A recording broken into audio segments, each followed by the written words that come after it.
کراچی کے علاقے دھورا جی کے قریب مبینہ پولیس مقابلہ فائرنگ کے تبادلے میں 2 ڈاکوؤں کو زخمی حالت میں گرفتار کر لیا گیا۔ پولیس کے مطابق ملزمان کو اسپتال منتقل کر دیا گیا۔ زخمی ملزمان میں انوار اور حسنین شامل ہیں۔ ملزمان سے غیر قانونی اسلحہ، ایمونیشن اور متعدد موبائل فونز برآمد کیے گئے ہیں۔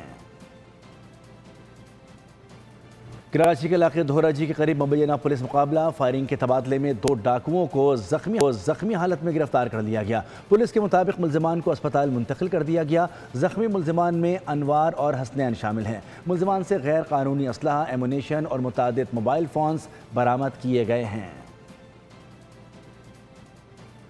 کراچی کے علاقے دھورا جی کے قریب مبینہ پولیس مقابلہ فائرنگ کے تبادلے میں 2 ڈاکوؤں کو زخمی حالت میں گرفتار کر لیا گیا۔ پولیس کے مطابق ملزمان کو اسپتال منتقل کر دیا گیا۔ زخمی ملزمان میں انوار اور حسنین شامل ہیں۔ ملزمان سے غیر قانونی اسلحہ، ایمونیشن اور متعدد موبائل فونز برآمد کیے گئے ہیں۔